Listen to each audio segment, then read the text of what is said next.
Here we are back again, and our first guest this morning is an author, and he's going to show a really fascinating book. His name's Herb Keener, and welcome, Herb. So Thank you. glad to have you here. Pleasure being here. I'm Yes. glad you guys allowed that. Well, I think so too. It's a nice thing to be able to promote people who are talented, Thank get you. people to know them and everything. Thank you. So I want to hear about your book. Well, the book originally, probably 15 years ago, I began to think about writing, and then because it's been 35 years now. I worked for a syndicated drug program that we were delivering. At the last trip was $90,000 worth of marijuana to Chattanooga, Tennessee, and it was a undercover program, and I kind of got caught up in it, and I found myself running in the swamps of Tennessee. Didn't know anything about it. I was from California, and I'm running from the TBI agents, which was Tennessee Bureau of Investigation. Well, that was the beginning of it, and I thought I was going to die, so it was no big deal. So I was in the swamp running back and forth for about 4 days, and all the time they were right there behind me, and I didn't know that, but they thought I could lead them to other people.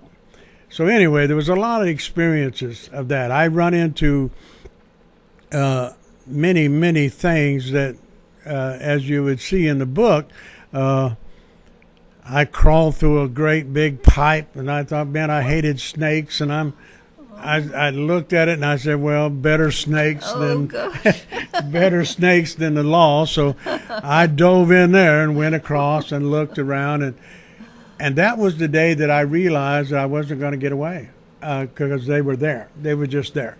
But they wouldn't acknowledge themselves. I'd wave at them and I'd do all that, but they would not acknowledge. I didn't understand at the time. I really didn't. So when I was running early in the morning out away from the motel I was staying in, because in Tennessee you may have a house right here or a motel, and right behind it'd be a swamp. So I dove over this fence and started running. Well, I was running full bore. At that time, I was 43 years old. I'm 78 now. So anyway, I hit this barbed wire fence and flipped upside down and hit on my back looking up at the sky. And that's when I first realized, man, you know what? I said, if you're up there, these people talk about this guy, because I really didn't even believe. My mama was a great prayer. But I said, if you're up there, all I'm asking, don't let this kill my mother, because, she was still alive then. Every time I'd run as far as I could, and when I run out of breath, that would be my prayer. And at one time in the book, I got up in this great big bin, and I got inside there, and I said, boy, I'm safe now. I looked around, and I said, man, I know what a rat feels like in a jar now. So I jumped out of there and run. But anyway, as it went along, and I finally realized I was not going to get away. I mean, I knew that. So I said, well, I'd just soon die, because I wasn't tired of living, but I didn't want to deal with the consequences of what I've created in my life. So I had taken some papers out of the motel. I wrote 5 suicide notes, one to my mother, one to my ex-wife, and one each to my 3 children. And I just decided I'm going to take my life. So when I went to do the actual act, like lunge in front of a truck, the first time I thought, wow, this is going to hurt. So I didn't do it. But I backed up against, I said, boy, you are something. You can't even die right. You can't live right. Now you can't die right. What are you going to do? You're so stupid. Come on now. And so then I realized, through my lifetime, I've had teeth problems. I always remember when I got a toothache and I went to the doctor, and it hurt like crazy. But the minute he pulled that out, it just relaxed. So I said, this is the same thing. I've just got to make sure to get in the right position. It'll hurt for a second, but then it'll all be over. Gosh. So I said, okay, this is it.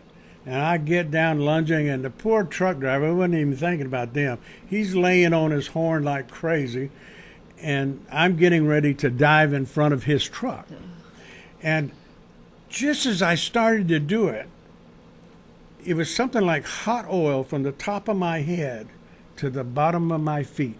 And this voice came and said, now that you've decided to die, you'll have the strength to live.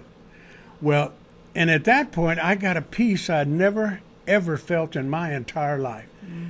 I picked up my leather jacket with the suicide notes on it, and I said, okay, I guess this God or whatever he is wants me to do something in prison. So here I go. I got a peace. I was happy. And I headed back to my room, and the pickup with all the drugs in it was sitting in front of it. And I act like that wasn't there when I walked by. But anyway, I went back to the room, got cleaned up. I'd been running all night, and waited for them to arrest me. But they never come. They had a room on each side of my room. And I knew they was there, but they would not acknowledge me at all. So anyway, I said, well, if that's the case, I'll try to run again. And anyway, through the whole process, the guy that sent me from Modesto, the racketeer in Chattanooga, said Herb is stealing our marijuana. They took a van, went in there and pulled it out of my truck, put it in theirs, and took off. Good. Yeah, they got arrested. Yeah. And the way that I got free from not being killed by these people and not being arrested, only God put in their mind I was stealing that pot. Because why would you steal pot 2,000 miles away from your hometown? So they didn't really think that through. But anyway, then the experience after that. One chapter is about my wife. The name of that chapter is Shirley. And her and I met at a church that God had brought me to. 9 days later, we got married. Wow. We've been married 34 years. Great. So, to all the naysayers that said it won't last, I think we made it. Now, what made you think about making a book out of this story, fabulous story? Every time I opened up a ministry called Crossroads in 1988, and I would have my testimony. People would have me come to the church testimony. So a few times they started saying, hey, that sounds like a book. And I said, man, I don't know anything about writing a book. And, this is in the 90s. Then I pastored a church for 5.5 years. That was harder than what I did in Tennessee. But anyway, at that time, I had a man come up to me and say, hey, you need to write this book, man. It's good that they all got that information, but once you get it into you and you decide to do it, you're all by yourself. Nobody else is going to come in here. So I started thinking about it. I knew all I'd done, and God had just gave me even now, it's just like real. I remember it for the moment there. Oh, it's been 35 years ago. Well, sure, something like that. So I tried. I couldn't get it started. So I advertised for a ghostwriter. Guess what? Fresno, California is where I got the ghostwriter. Oh. She's a great lady. I mean, I give her accolades in the book because she is such a blessed lady, and she's climbing the ladder right now. She's an editor, and I just noticed on Lincoln today or yesterday that she had started a new adventure. She's growing because she is so great, her and her family. So my wife and I got acquainted with her. So what I started doing is recording. I took it from the day could remember as a person. Good idea. And then I did it, and she took that and put it into the words that's in that book. And I tell you what, one lady I gave that book to I gave her my manuscript, and I said, I need your honest opinion when you come back. And it was my daughter-in-law, and up in Valley Springs. And I knew she'd be honest with me. She's very well spoken. And so she come back and she said, Herb, every teenager in the world needs to read that book. I said, I never seen that aspect. What do you mean? And she said, you talk about your mother. Because, see, I took my mother for granted. My dad left when we was 4 years old. She loved me every single day, and she always let me know about it. Well, I returned that by being stupid. But anyway, with what I tell about my mother and how I broke her heart so much, I just thought, well, I'd have my mother forever, you know. Oh, yeah. And so she said, hey, every teenager needs to read that because of what you've done. That's a great. Where can they get your book? Well, I ordered them yesterday.